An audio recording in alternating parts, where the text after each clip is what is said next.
El Seminario de Migración, Desigualdad y Políticas Públicas presenta Destino México, Migraciones y Movilidades. Con Claudia Masferrer.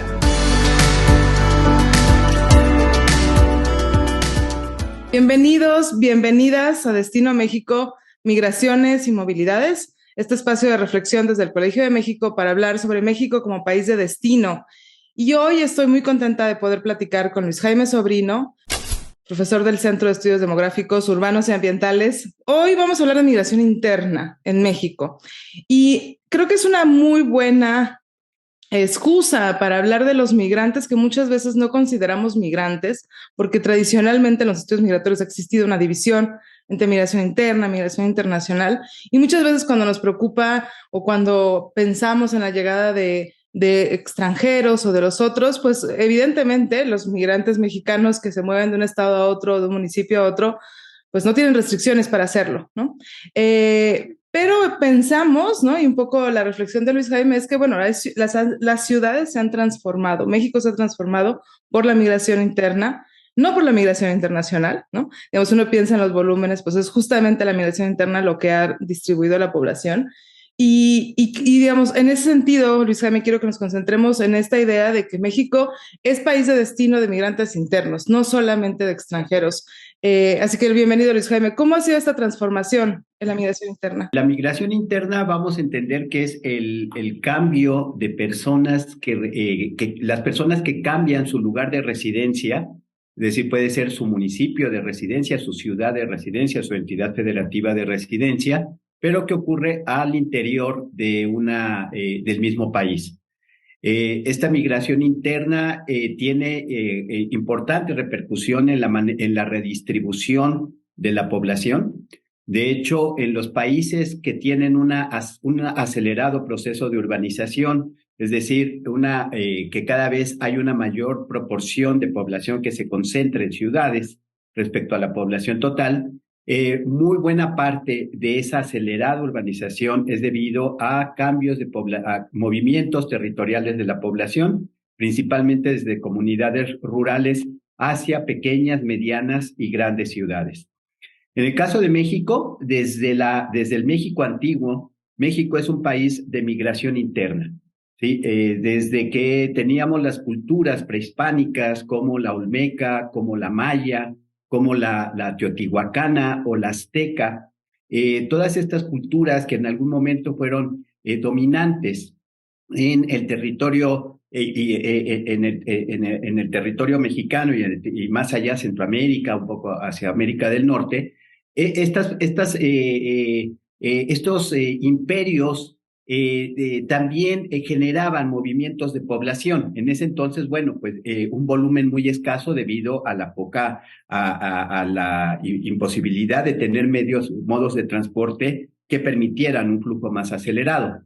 La migración se acelera, tiene un mayor movimiento durante la colonia, principalmente un poblamiento hacia la parte centro y occidente del país, y ya en el siglo XVIII, en el siglo XIX, ya tenemos prácticamente pues movimientos de migración ya muy claros de ciertas entidades federativas que son expulsoras de población hacia entidades. El primer registro que se tiene sobre migración interna en México, ya cuantitativamente, data desde el primer censo de 1895, en el cual se preguntó a la población en ese entonces su lugar de nacimiento.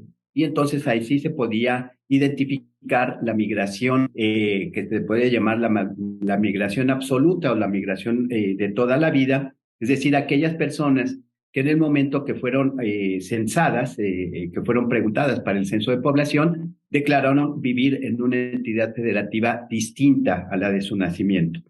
Esa información entonces la tenemos desde desde el primer censo en 1895 hasta este último censo del 2020, y a partir de 1960, pero sobre todo de 1970, esta información estadística recoge otro conjunto de población que se denomina los migrantes, la población migrante residente, es decir, aquella que cambió de entidad federativa de residencia un periodo determinado atrás del momento censal, años. A partir de 70 se hace una pregunta que dice, ¿y usted hace 5 años en dónde vivía? Y entonces las personas declararon haber vivido en otra entidad o a partir del 2000 en otro municipio, entonces también se considera migrantes internos. Luis Jaime, hablemos un poco de los volúmenes o del porcentaje de la población, porque yo sé que hay entidades como Baja California Sur, Norte, pero Baja California Sur, Quintana Roo, por ejemplo, donde un gran porcentaje de su población nació en otro lugar, ¿no? En otra entidad. Chiapas, de los estados que tienen menor población nacida en otro estado. Pero hablemos un poco de esos totales para tratar de visualizar, ¿no? Históricamente también, me encantaría saber históricamente qué se sabe. De acuerdo a los datos del primer censo de población de 1895, en ese entonces la población era un poco menos de 13 millones de habitantes y 8.5% de la población, es decir, un poco menos de 1 millón de habitantes, habían cambiado su entidad federativa de residencia, ¿sí? 8.5%.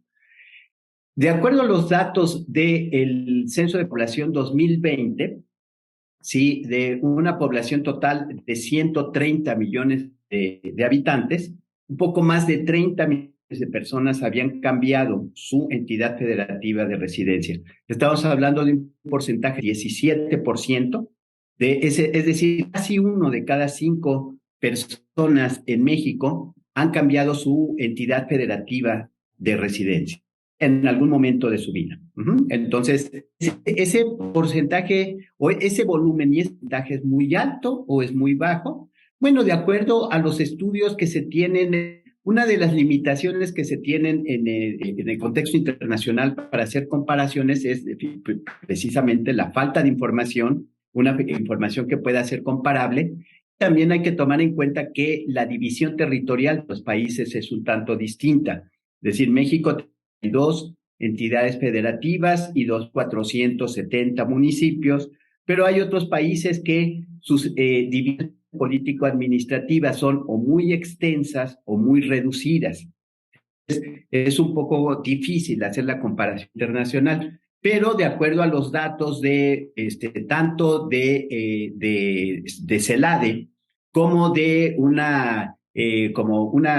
proyecto financiado por las Naciones Unidas, más o menos mencionan que el porcentaje en el mundo andará aproximadamente como un 15-16% de población. Es decir, México estaría prácticamente sería a la media, ¿no?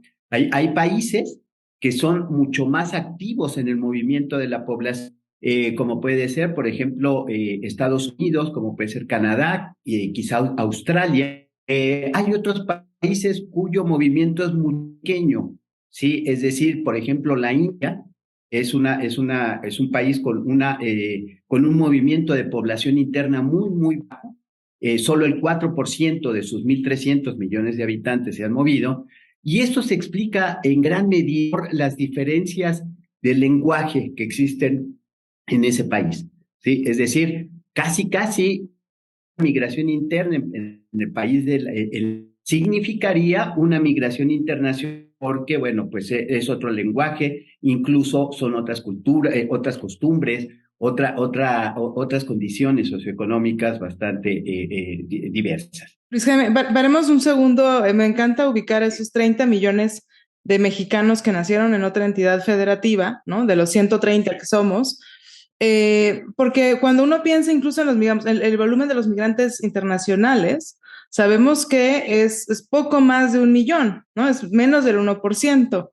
Y en los estudios de migración nos enfocamos sobre todo en los migrantes internacionales. Hay un vuelco a pensar a México como país de destino de migrantes internacionales y de extranjeros, pero cuando uno compara estos 30 millones con el 1.100.000 número de personas extranjeras en México, pues es un poco, digamos, se entiende la magnitud de la migración interna, ¿no? Incluso, como decías, en el censo de 1895, pues de los 13 millones había 8.5% por ciento de mexicanos que habían nacido ya en otro lugar, ¿no? ¿Y qué implica esto? Por ejemplo, digamos, a mí me gusta pensar que incluso en el mito fundacional de la Gran México Tenochtitlan está este movimiento, ¿no? Está esta llegada de extranjeros al territorio. Si uno piensa en las motivaciones que tenían, no son muy variadas, pero casi siempre hay también estos procesos de creación de ciudades, migración rural, urbana, ¿no? Y entonces ahí es interesante un poco para tratar de visualizar que, como tú dices, bueno, en un contexto como el de la India, la migración interna casi se equipara a un movimiento internacional por las grandes diferencias lingüísticas culturales, ¿no? Aquí en México no hay restricciones para la movilidad interna. Digamos, uno puede vivir en la entidad que guste, pero ¿existen contextos donde sí se controla ese movimiento? Muy buena pregunta, Claudia. Efectivamente, la migración interna ha sido, desde tiempo atrás, ha sido uno de los elementos que Naciones Unidas considera como un derecho de la población. El derecho a residir en el territorio que más le puede convenir o que por alguna circunstancia más sea apropiado para la población. ¿Sí? Entonces, la migración interna en los libros de texto estaríamos considerando como un movimiento voluntario de la población. La población se mueve por en cierto momento de su curso de vida, principalmente cuando se es joven, se realiza el movimiento de migración interna, cuando termina la escuela, cuando se inserta por primera vez al mercado de trabajo o incluso cuando cambia su situación conyugal, cuando se une, cuando se casa. ¿Sí? Entonces, este movimiento lo podemos ver en la bibliografía como un movimiento cuasi voluntario para insertarse al mercado de trabajo, posiblemente para tener un mejor trabajo o una situación así. Sin embargo, no en todos los países la migración interna es un derecho y hay un movimiento voluntario de la población. Tenemos las limitaciones que puedan ser limitaciones reales que puedan tener la población, cuestiones lingüísticas como la India, culturales, pero tenemos otro caso también muy ejemplificador en el mundo, que es China, el segundo país o el país más poblado, ya en pocos años va a ser rebasado por la India, pero China es un caso muy interesante sobre el movimiento migratorio de migración interna que se ha tenido. Como nosotros sabemos, China, su modelo de desarrollo digamos, es una mezcla entre capitalismo y socialismo, pero esta parte socialista, esta parte comunista, implica que la población recibe por parte del gobierno central y de los gobiernos locales, recibe salud, educación, incluso alimentación, vivienda. ¿Sí? Estos satisfactores individuales y colectivos. Entonces, para poder acceder a estos servicios en la India, se requiere tener su tarjeta de identidad que se llama el JUCO. Es como si fuera nuestro INE, más o menos, pero que nos dice, bueno, en nuestro INE nos dice, bueno, ¿dónde nos vamos, no? Pero entonces, esta tarjeta de identidad es la que le permite a la población en su lugar de nacimiento o en su lugar de residencia el acceder a estos servicios y satisfactores. Con la irrupción de la globalización, de la localización industrial en China a partir de los años 80, se da un movimiento muy importante de población también, alguna de ella controlada por el gobierno con el otorgamiento de estos JUCO o de estos nuevas cartillos de residencia a población migrante, pero en un gran número no fue así. ¿Sí?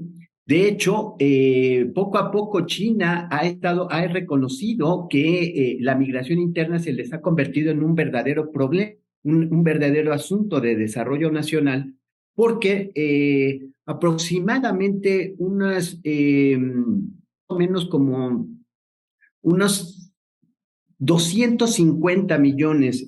China estamos hablando de un país de 1.300 millones de habitantes, ¿sí?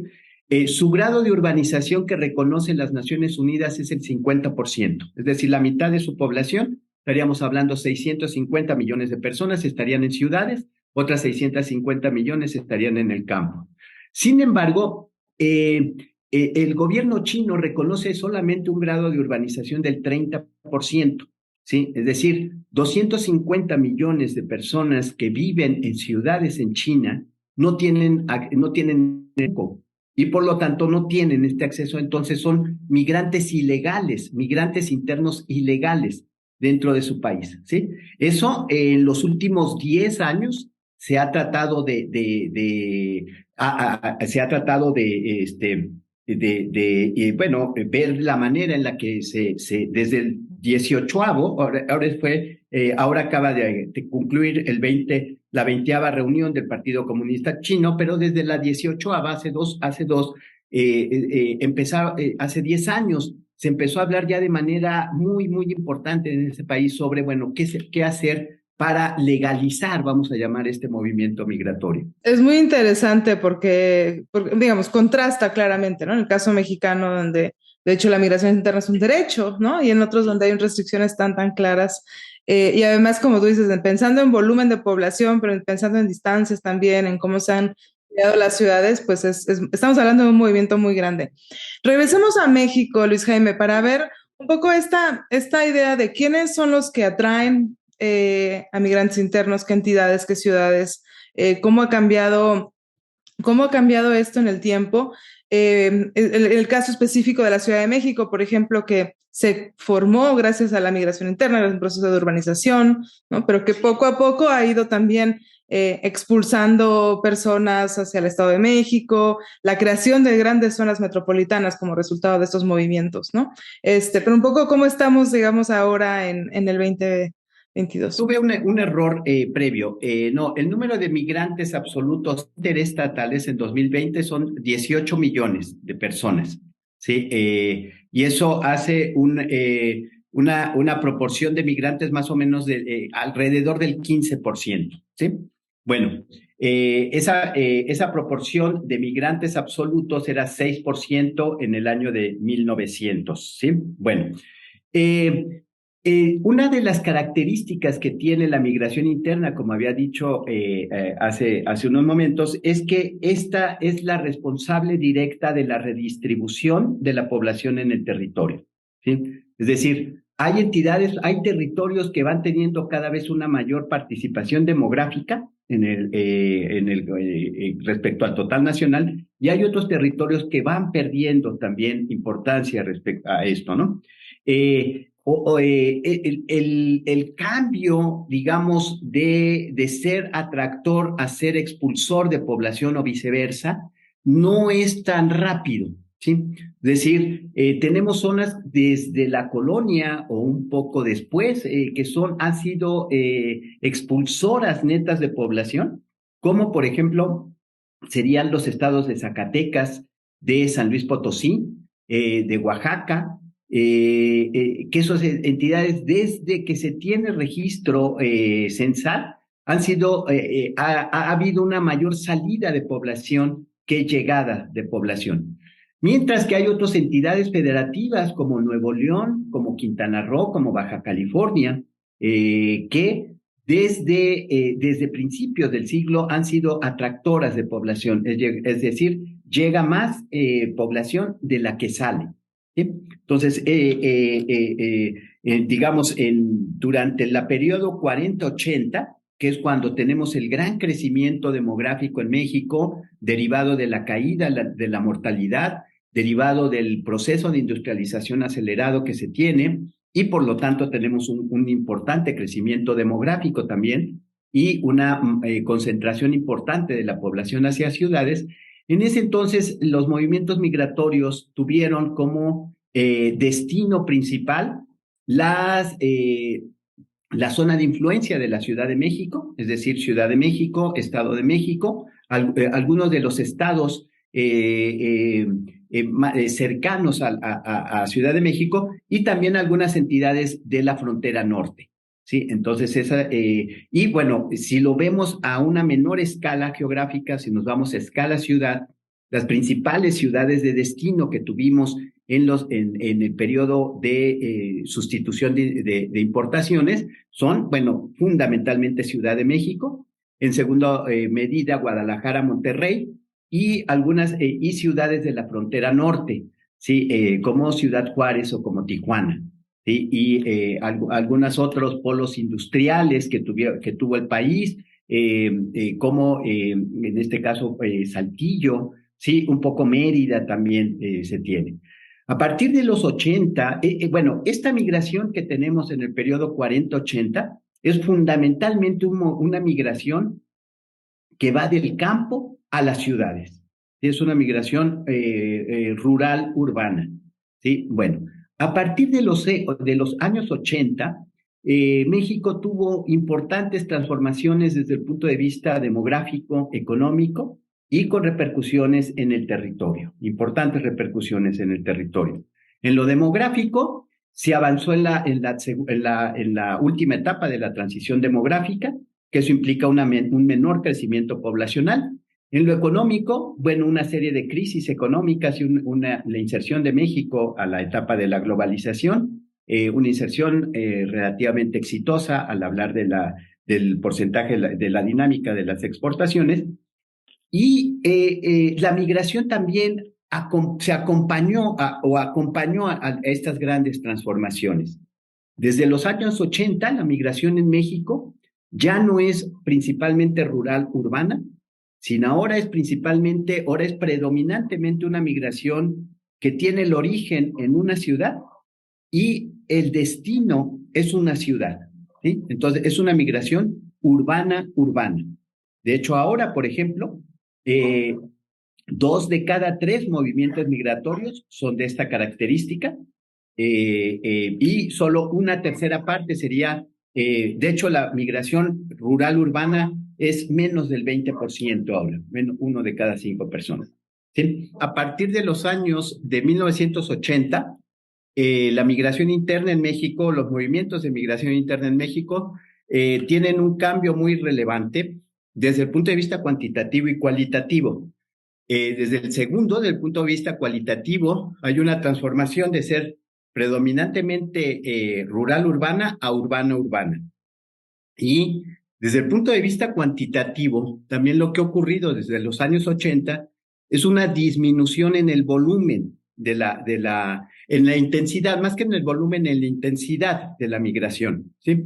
Es decir, cada vez es menos representativa la migración interna como un elemento para la redistribución de la población. Por ejemplo, en los años 70, aproximadamente 11 de cada 1,000 habitantes de 5 años y más migraba al año, ¿sí? 11 de cada 1,000.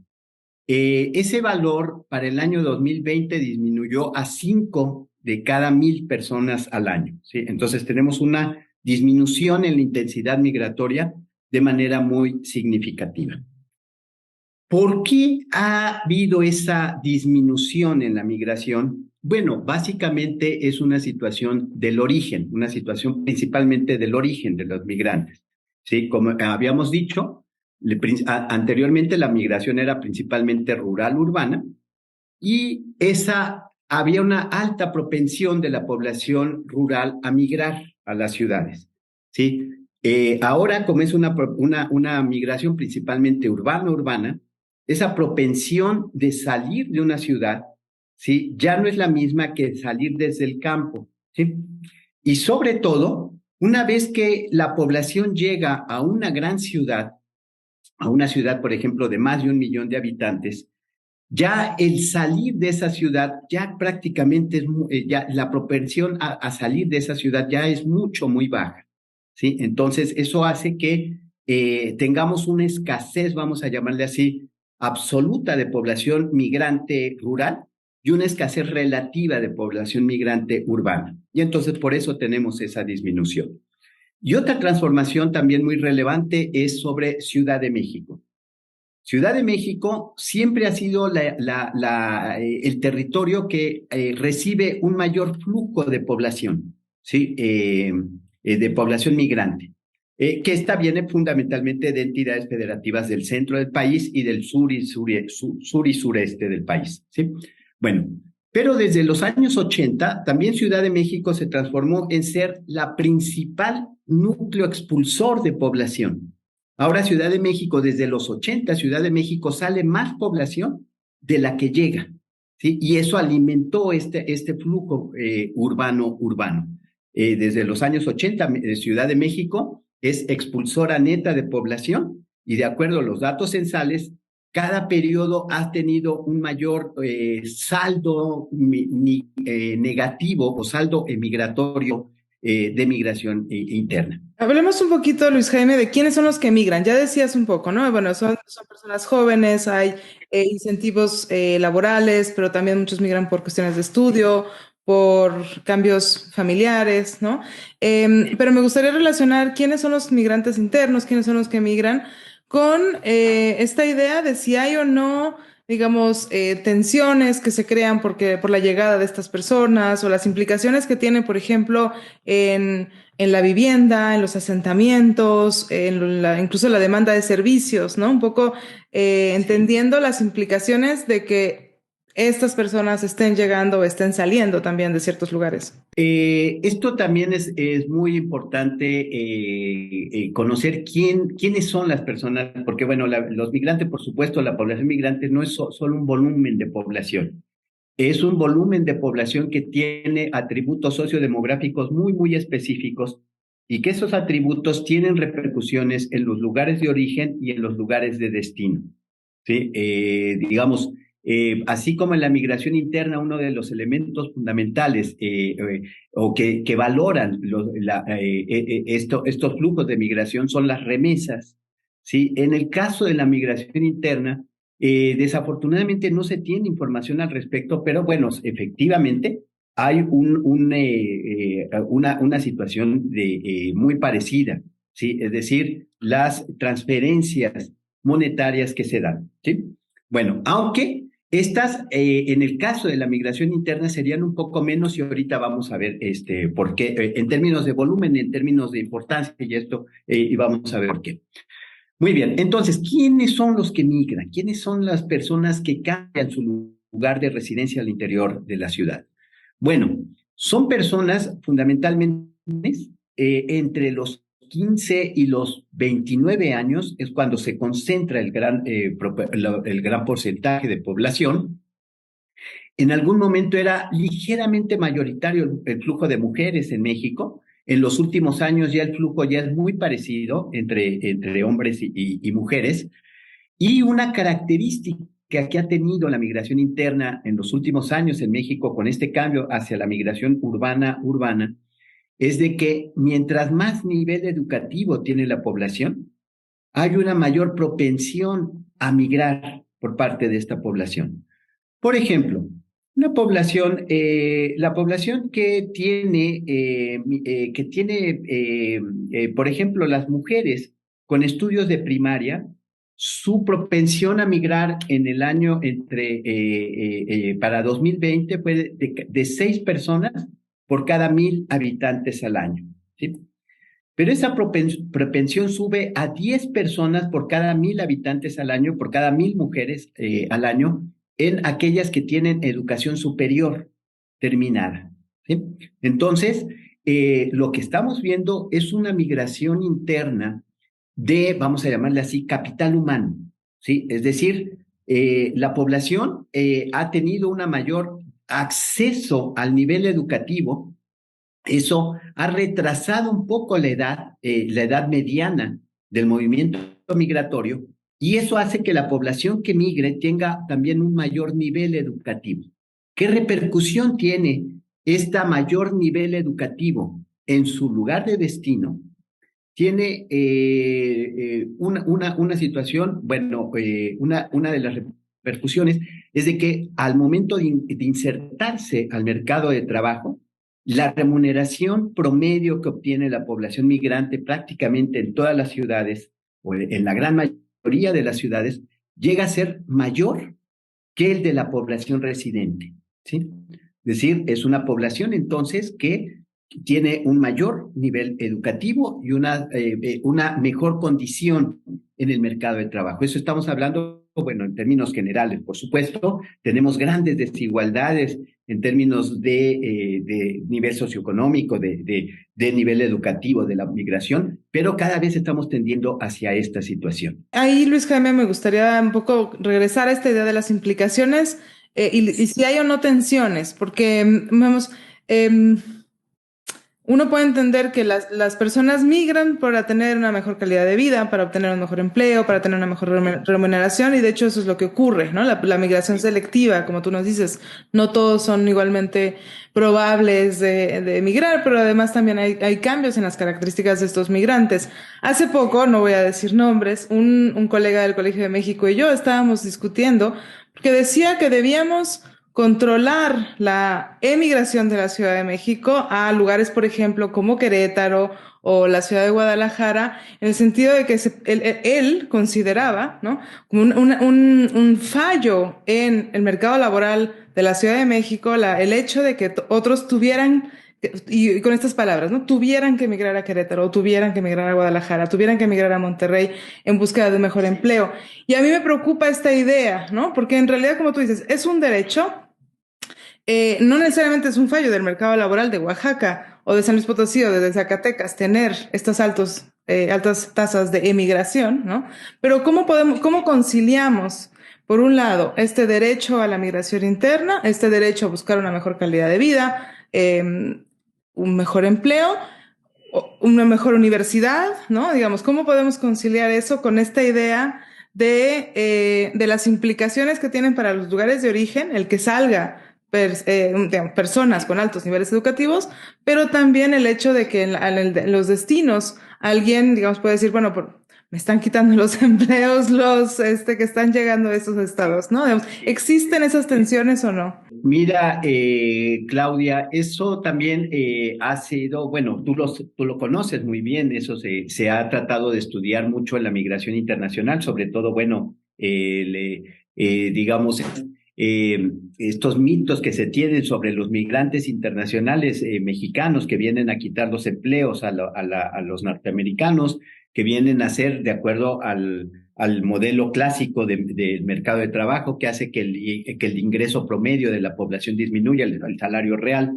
de la población disminuya porque hay una oferta laboral, ¿sí? Y mira, en el caso de la migración interna, al igual que en estos casos de la migración internacional, eso se puede comprobar con datos que no es así, ¿no? Es decir, la población migrante, en primer lugar, hay que tomar en cuenta que en este movimiento de migración o de cambio de lugar de residencia, la población sigue a los empleos y no es al revés, ¿sí? Es decir, la población se mueve fundamentalmente hacia zonas que son dinámicas en términos de su mercado de trabajo y que ofrecen una calidad de vida un poco mejor a esta situación. Y ahorita me voy a referir a esta parte porque podríamos ya también, ver distintos tipos de movimiento migratorio, ¿sí? Entonces,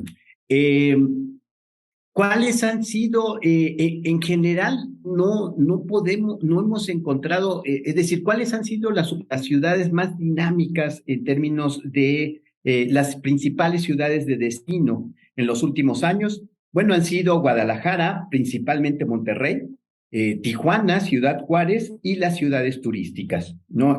Una de ellas, por ejemplo, Playa del Carmen, el crecimiento que tuvo Playa del Carmen del 2001 al 2015, que pasó de 15,000 a 150,000 habitantes, no lo ha tenido ninguna otra ciudad en el país en toda su historia, ¿sí? Y eso va básicamente por movimiento migratorio, ¿sí?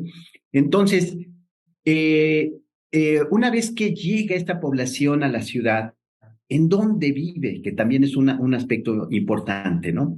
Es decir, y bueno, lo que sí vemos es de que la población migrante tiende a llegar, o los nuevos migrantes tienden a llegar a lugares donde ya también hay migrantes, ¿sí? Es decir, estaríamos viendo una especie, sobre todo en las ciudades de destino, ciudades dinámicas de destino, como Querétaro, Monterrey, Mérida, ¿sí? Zonas un poco, vamos a llamarle así, segregadas de la ciudad, pero esta segregación entre residentes o veteranos y recientes, migrantes recientes, ¿sí? No, en los estudios urbanos no se ha documentado algún conflicto social que se hayan dado entre ellos, va más allá de los rechazos propios que se tienen, y eso lo podemos ver a la luz de los migrantes, de la propia experiencia que tienen los migrantes, pero que sin embargo yo creo que poco a poco se han ido disminuyendo, digamos, esas connotaciones. Es decir, yo creo que en general México se ha comportado como un país con mucha ha sido muy proclive, digamos, al movimiento migratorio, porque migración interna, porque bueno, pues también es un asunto que tiene mucho tiempo, ¿sí? Entonces, sí, yo creo que no podríamos percibir, digamos, esos grandes problemas, más allá de la anécdota así de haz patria, mata un chilango, cosas de esas que, bueno, que todavía se sigue viendo, ¿sí? Y que bueno, esto me lleva también a un aspecto. Digamos, hay el grueso de la migración interna se da a corta edad, entre los 15 y los 29 años, cuando se inserta por primera vez al mercado de trabajo, pero también encontramos un movimiento migratorio importante, flujo migratorio importante de aquellas personas que cambian de lugar de trabajo o que cambian de posición de trabajo, y ese es para mejorar digamos, para tener una movilidad social ascendente, ¿sí?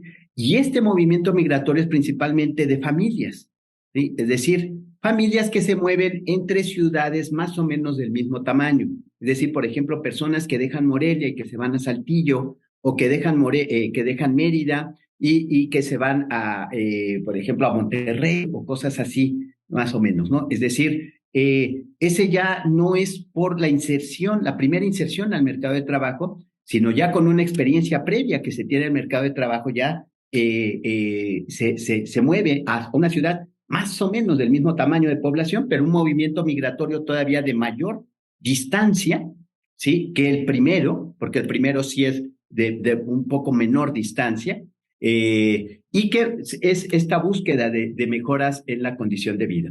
Por supuesto, también ahora tenemos movimientos migratorios por cuestiones ambientales, ¿no? Es decir, ciudades como Villahermosa, que en algún momento tuvo una atracción importante de población, ahora es expulsora neta de población por cuestiones básicamente climáticas, asuntos climáticos, ¿sí? Y bueno, en el corto y en el mediano plazo veremos que ciudades que están llegando al límite de la capacidad de acceso a agua, sí, pues empezarán a afrontar problemas también de movimientos migratorios. Luis Jaime, tenemos que empezar a cerrar porque se nos ha pasado muy rápido la conversación, pero me gusta que hables de estos mitos que en realidad, como ya sabemos y hemos discutido aquí en Destino México, digamos, se asocian muchas veces a la migración internacional, esta idea de por un lado como de la invasión de los extranjeros, pero por otro, que no es cierto, ¿no? Tampoco, digamos, en términos de migración internacional, migración interna,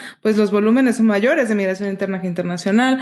Esta idea de los impactos en el mercado laboral, el por qué migran, ¿no? Y no hemos hablado aquí todavía de migración, de desplazamiento interno, ¿no? Que lo vamos a hacer en un espacio posterior, pero me interesa mucho que, digamos, dejar esta idea, ¿no? De que México es un país de destino, de migrantes internacionales, pero sobre todo de migrantes internos, y hay mucha movilidad, ¿no? Hay mucha movilidad que se da entre zonas metropolitanas, hay una movilidad que se da, como tú dices, de ciudades a ciudades, hacia zonas metropolitanas, los commuters que quizás viven digamos, en el Estado de México, pero que trabajan en la Ciudad de México y vienen todos los días. Digamos, hay una gran serie de tipos de migraciones y de movilidades en nuestro país, y digamos, por suerte no se han dado esas tensiones, ¿no? Pero va a tener implicaciones si no pensamos va a tener implicaciones en los servicios, en el agua, como tú nos decías, en la vivienda, si no se hace una buena planeación urbana y una buena planeación de las implicaciones, ¿no? Entonces, digamos, podemos pensar que, digamos, por suerte nos encontramos en un lugar privilegiado de oportunidades donde no se han dado estas tensiones. Esperemos que digamos, estas reacciones de nuestro colega en el Colmex sean en realidad muy limitadas, porque no nos gustaría pensar que en el futuro se crean reacciones, ¿no?, sobre estas poblaciones. Luis Jaime, muchísimas gracias por acompañarnos el día de hoy en Destino México, Migraciones y Movilidades. Les agradezco también a todas y todos por acompañarnos y los espero en un episodio más de este espacio de reflexión. Esto fue una producción de la Coordinación de Educación Digital del Colegio de México.